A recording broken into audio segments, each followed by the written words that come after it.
Hello student, कैसे हैं आप सभी।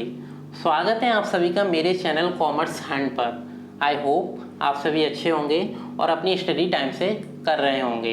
स्टूडेंट, आज के इस लेक्चर में हम डिस्कस करने वाले हैं एक न्यू टॉपिक और एक इम्पोर्टेंट टॉपिक जिसका टाइटल है latest updated syllabus of UGC net for paper 1।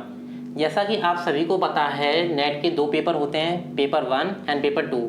Paper 1 एक जनरल पेपर है जो सभी स्टूडेंट के लिए सेम होता है, पर जो पेपर 2 है वो एक ऐसा पेपर है जो आपके सब्जेक्ट के बेसिस पर होता है। मतलब पीजी लेवल पर आपने जो सब्जेक्ट ले रखा है उसी के बेसिस पर जो पेपर 2 है वो होगा। ठीक है, तो स्टूडेंट आज के इस लेक्चर में हम डिटेल में बात करने वाले हैं जो पेपर 1 है उसके बारे में। तो स्टार्ट करते हैं। बेसिकली जो पेपर 1 है उसका मेन और अल्टीमेट ऑब्जेक्टिव क्या है, is to assess the teaching and research capabilities of candidate. मतलब जो कैंडिडेट इस पेपर के लिए अप्लाई कर रहे हैं, ठीक है, तो उनके रेफरेंस में क्या एग्जामिन करना है कि उनकी जो टीचिंग एंड रिसर्च कैपेबिलिटीज़ हैं वो कैसी हैं, फर्स्ट थिंग। दूसरा, जो टीचिंग एंड रिसर्च एप्टीट्यूड है वो किस तरीके से वो कर सकते हैं, ये एग्जामिन करना है। थर्ड पॉइंट क्या है कि कुछ स्पेसिफिक कॉन्सेप्ट हैं जिसमें वो किस तरीके से परफॉर्म करते हैं, just like comprehension, analysis, evaluation, understanding the structure of argument, deductive and inductive reasoning. मतलब किसी भी प्रॉब्लम को थ्रू रीजनिंग किस तरीके से सॉल्व कर सकते हैं। और लास्ट, मतलब उन्हें कुछ जनरल अवेयरनेस है regarding A people, environment and natural resources. तो मेन और अल्टीमेट ऑब्जेक्टिव्स यही हैं। तो स्टूडेंट बात करते हैं यूनिट 1 की सबसे पहले। ठीक है, यूनिट 1 है जिसका टाइटल है टीचिंग एप्टीट्यूड। टीचिंग एप्टीट्यूड में बात करेंगे अबाउट टीचिंग। तो जैसे फर्स्ट कंटेंट है टीचिंग, इसमें आप क्या पढ़ोगे, concept, objective, level of teaching. The one is memory, understanding and reflective. मतलब टीचिंग के कुछ लेवल्स होते हैं, एक है मेमोरी लेवल, दूसरा अंडरस्टैंडिंग लेवल एंड थर्ड है रिफ्लेक्टिव लेवल। तो इसके बारे में आप इस सिलेबस में पढ़ोगे। Then characteristics and basic requirements. मतलब जो टीचिंग है और टीचिंग एप्टीट्यूड है उसके क्या कैरेक्टरिस्टिक्स हैं और क्या बेसिक रिक्वायरमेंट्स हैं, तो इसे इस यूनिट 1 में इंक्लूड किया गया है। Now the next point is learners characteristics. मतलब जो लर्नर्स हैं उनके क्या फीचर्स हैं। ठीक है, characteristics of adolescent and adult learners. जो मतलब एडोलेसेंट्स होते हैं एंड अडल्ट लर्नर्स हैं उनके क्या फीचर्स हैं उसके बारे में आप इस यूनिट में पढ़ोगे, just like academic, social, emotional, cognitive. And next topic is individual differences. Now the next point is factors affecting teaching related to teacher, learner, support material, instruction facility, learning environment and institution. And last topic of unit 1 is method of teaching in institutions of higher learning. मतलब higher learning की case में कौन कौन से method हैं जो आपको suitable होंगे, teacher centred versus learner centred. मतलब कुछ मेथड्स हैं जो टीचर सेंटर्ड हैं और कुछ मेथड्स हैं जो लर्नर सेंटर्स हैं। ठीक है, और कुछ कॉन्सेप्ट हैं just like offline versus online method, कि ऑफलाइन मेथड कौन से हैं और जो ऑनलाइन मेथड्स हैं वो कौन से हैं। कुछ स्पेसिफिक मेथड हैं जो आप यूनिट 1 में पढ़ोगे, स्वयं प्रवाह और मूक। ठीक है, तो बेसिकली ये है क्या, जब आप यूनिट 1 के बारे में पढ़ोगे तो इसके बारे में डिटेल में स्टडी करोगे। क्लियर, और हम भी आपको टाइम टू टाइम इसके बारे में अपडेटेड करते रहेंगे। Now the next point is under unit 1 teaching support system. ठीक है, टीचिंग सपोर्ट सिस्टम में बात करेंगे traditional, modern and ICT based teaching. Then evaluation system, very important part, जिसमें बात करेंगे elements and types of evaluation. मतलब जो एवेल्युएशन सिस्टम है वो क्या है, उसके क्या एलिमेंट्स हैं और कौन कौन से टाइप्स होते हैं एवेल्युएशन के। एवेल्युएशन इन चॉइस बेस्ड क्रेडिट सिस्टम, मतलब जिसे शॉर्ट में बोलते हैं CBCS, choice based credit system. मतलब हायर एजुकेशन के केस में इसका क्या कॉन्सेप्ट है। दूसरा, कंप्यूटर बेस्ड टेस्टिंग, जो CBT की है वो क्या है। देन इनोवेशंस इन एवेल्युएशन सिस्टम, मतलब जो एवेल्युएशन सिस्टम अभी तक यूज़ हो रहा था तो उसमें क्या क्या इनोवेशंस हुए हैं उसके बारे में बात करेंगे इस यूनिट में। अब बात करते हैं यूनिट 2, ठीक है, जो कि एक इम्पोर्टेंट यूनिट है जिसका टाइटल है रिसर्च एप्टीट्यूड। तो रिसर्च एप्टीट्यूड में बात करेंगे about research. The first point is research, जिसमें बात करेंगे meaning, types and characteristics. Then positivism and post positivism approach in research. Clear. Then next topic is method of research, मतलब जो research है उसके क्या क्या मेथड्स हैं, experimental, descriptive, historical, qualitative and quantitative method. तो ये जो भी मेथड है उसे इंक्लूड किया गया है यूनिट 2 में, ठीक है, जो रिसर्च एप्टीट्यूड है उसके अंडर। देन आपको पता होना चाहिए कि जो रिसर्च है उसके क्या स्टेप्स हैं, तो ये भी आप इस यूनिट में पढ़ोगे। Then thesis and article writing, format and style of referencing, तो बेसिकली ये क्या टर्म्स हैं, ठीक है। Then application of ICT in research, और बेसिकली जो रिसर्च है उसमें आईसीटी का क्या रोल है, ठीक है, तो इसके बारे में भी डिस्कस किया गया है यूनिट 2 में। देन लास्ट रिसर्च एथिक्स, और ये एक नया टर्म है जिसे इंक्लूड किया है लास्ट टाइम से ही, रिसर्च एथिक्स। तो बेसिकली जो रिसर्च एथिक्स है वो क्या है, ठीक है, और एथिक्स मतलब क्या होता है, व्हाट इज़ राइट और व्हाट इज़ रॉन्ग, मतलब क्या करें और क्या ना करें। तो रिसर्च एप्टीट्यूड के अंडर जो रिसर्च एथिक्स है उसका क्या रियल सेंस है, ये आप पढ़ोगे यूनिट 2 में। अब स्टूडेंट बात करते हैं यूनिट 3 की, तो जिसका टाइटल है comprehension. A passage of text be given, question be asked from the passage to be answered. मतलब जो यूनिट 3 है उसे हम एक सिंपल यूनिट बोल सकते हैं और स्कोरिंग यूनिट बोल सकते हैं, जिसमें क्या है, आपको पेपर 1 में एक पैसेज मिलेगा ठीक है, वो 4 to 5 मार्क्स का होता है, जिसमें आपको जस्ट क्या करना है, उस पैसेज को जस्ट रीड आउट करना है और एक स्पेसिफिक क्वेश्चन दिए होंगे, उस क्वेश्चन के जो आंसर हैं उसे आइडेंटिफाई करना है उस पैसेज में से, और थोड़ा अपना जो थिंकिंग है उसे भी यूज़ करना है, ठीक है। देन यूनिट 4 की बात करते हैं कम्युनिकेशन, जिसे आप है ना अपने इंटर स्कूल्स में या ग्रेजुएशन में भी पढ़ा है आपने अबाउट कम्युनिकेशन। तो ये यूनिट भी एक ज़्यादा डिफ़िकल्ट यूनिट नहीं है कह सकते हैं, और एक स्कोरिंग यूनिट है। तो इसमें आप क्या पढ़ोगे, communication, meaning, types and characteristics of communication, मतलब जो कम्युनिकेशन है उसका क्या अर्थ है, क्या प्रकार हैं और क्या विशेषताएँ हैं। देन इफेक्टिव कम्युनिकेशन, जो इफेक्टिव कम्युनिकेशन वो क्या है, verbal and non verbal communication किसे कहते हैं, intercultural and group communication and classroom and communication, ठीक है, मतलब क्लासरूम कम्युनिकेशन क्या है। Then barriers of effective communication, मतलब ऐसे कौन कौन से बैरियर्स हैं, ठीक है, और ऐसे ऐसे कौन से बाधक तत्व हैं जो कम्युनिकेशन को इफेक्टिव बनने में बाधा क्रिएट करते हैं। Then mass media and society, और जो मास मीडिया है और सोसाइटी है उनका क्या रोल है इन कम्युनिकेशन प्रोसेस, उसके बारे में बात करेंगे, और इन टीचिंग प्रोसेस। यूनिट 5 की बात करते हैं, जिसका टाइटल है मैथमेटिकल रीजनिंग एंड एप्टीट्यूड, जिसका फर्स्ट पॉइंट है टाइप्स ऑफ रीजनिंग, मतलब इसमें पढ़ोगे आप टाइप्स ऑफ रीजनिंग के बारे में। Then number series, letter series and codes and relationship, ठीक है, तो नंबर सीरीज के बारे में बात करोगे, लेटर सीरीज के बारे में पढ़ोगे, और कोड्स क्या होते हैं और उनका क्या रिलेशंस है इसके बारे में पढ़ोगे। मतलब कह सकते हैं जो यूनिट 5 है वो एक प्रैक्टिकल यूनिट है, जिसकी आप जितनी ज़्यादा प्रैक्टिस करोगे उतनी ज़्यादा ये यूनिट आपके लिए बेनिफिशियल रहेगी। Then next point is mathematical aptitude, ठीक है, मैथमेटिकल एप्टीट्यूड में आप कुछ टर्म्स को पढ़ोगे, जैसे फ्रैक्शन है, time and distance, ratio, proportion and percentage, profit and loss, interest and discounting, average etcetera.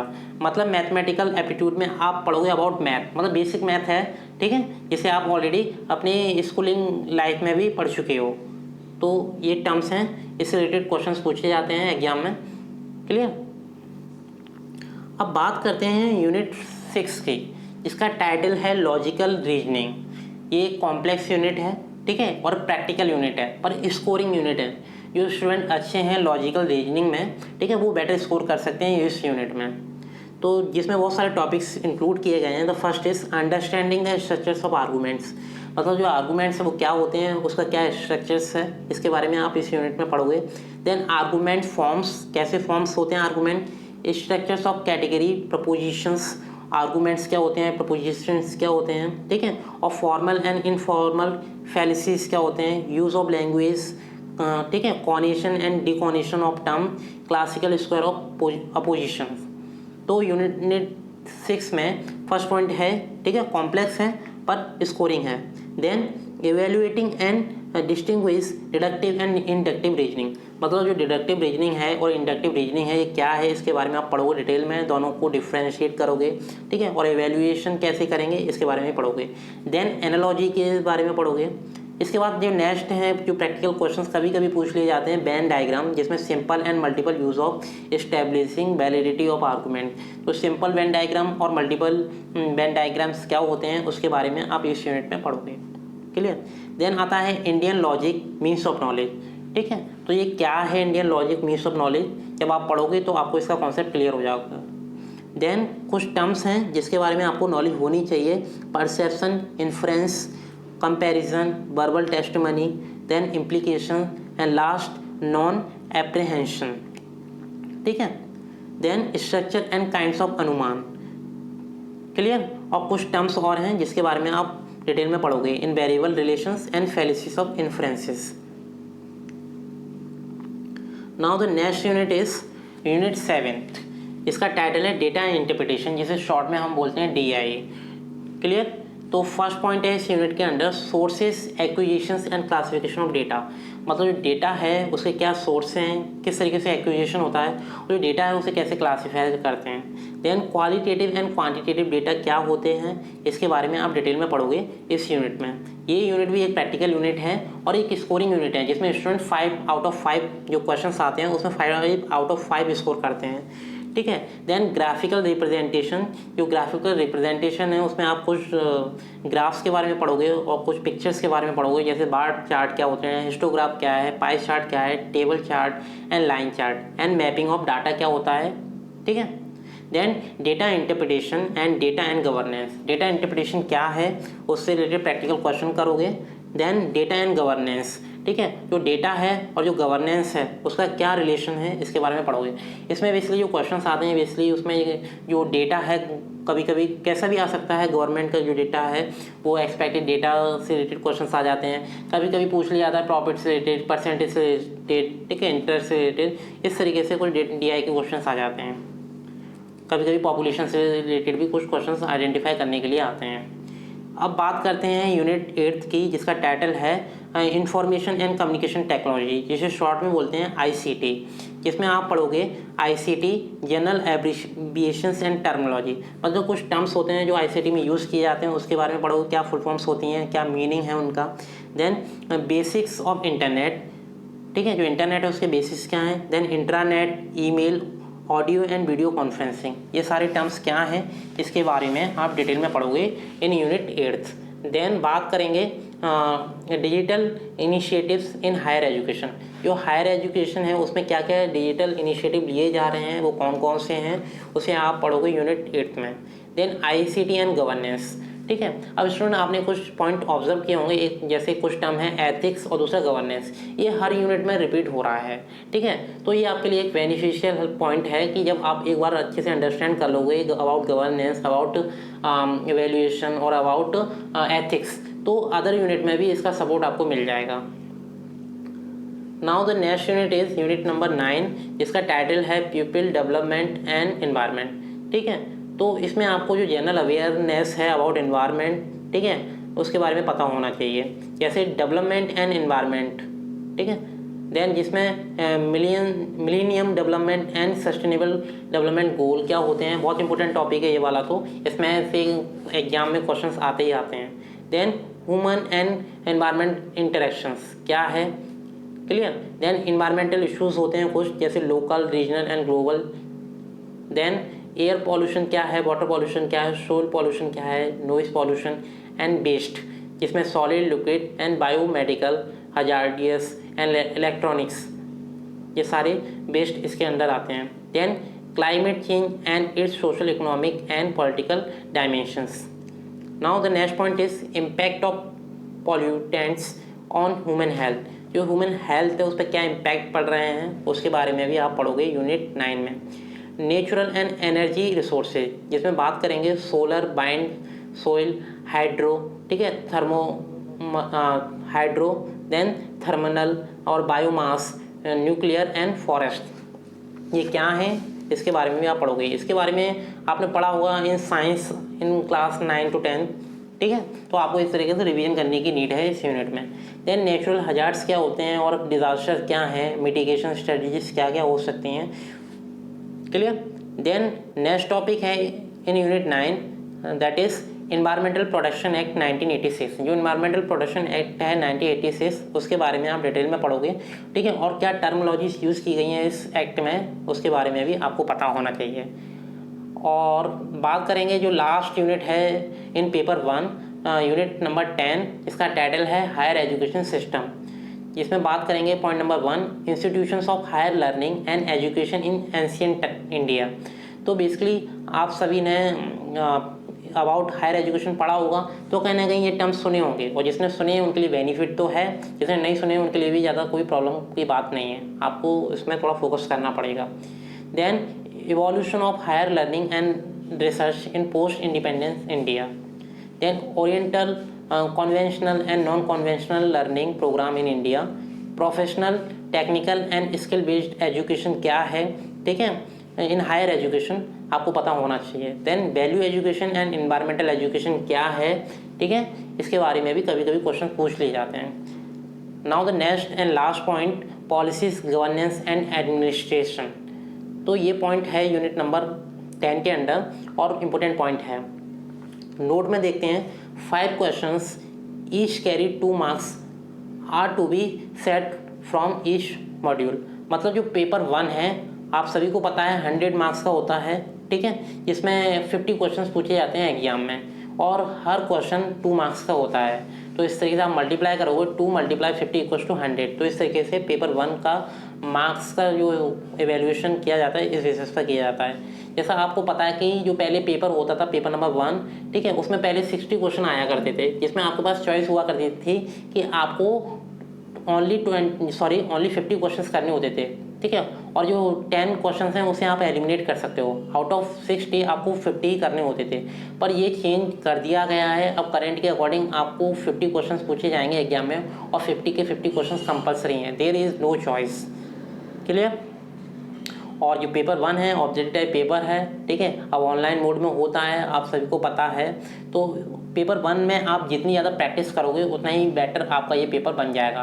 और कह सकते हैं जो पेपर 1 है एक स्कोरिंग पेपर है जो आपको हेल्प करता है नेट क्वालिफाइंग करने में। क्लियर? तो स्टूडेंट, आई होप आपको ये वीडियो अच्छी लगी होगी, और जो कॉन्सेप्ट हमने आपको बताए, जो यूनिट्स के बारे में क्लासिफिकेशंस किया है, वो आपको अंडरस्टैंडिंग हो गया होगा। अगर आपको किसी भी तरीके से कोई क्वेरी है तो आप कमेंट सेक्शन में कमेंट करके पूछ सकते हो। उस जो भी आप क्वेरी करोगे उससे रिलेटेड हम ट्राई करेंगे कि जो इमीडिएट फीडबैक है, इमीडिएट रेस्पॉन्स है, वो आपको दिया जाए। अगर आपको ये वीडियो अच्छी लगी हो तो स्टूडेंट लाइक कीजिए, सब्सक्राइब कीजिए, और अपने फ्रेंड से भी शेयर कीजिए, जिससे इस वीडियो का बेनिफिट आपके फ्रेंड को, आपके रिलेटिव्स को, और जो अदर पर्सन्स हैं वो भी ले सकें। क्लियर? तो स्टूडेंट, आज के इस लेक्चर में इतना ही डिस्कस करते हैं। नेक्स्ट वीडियो में हम बात करेंगे पेपर 2 के बारे में, ठीक है। Thank you.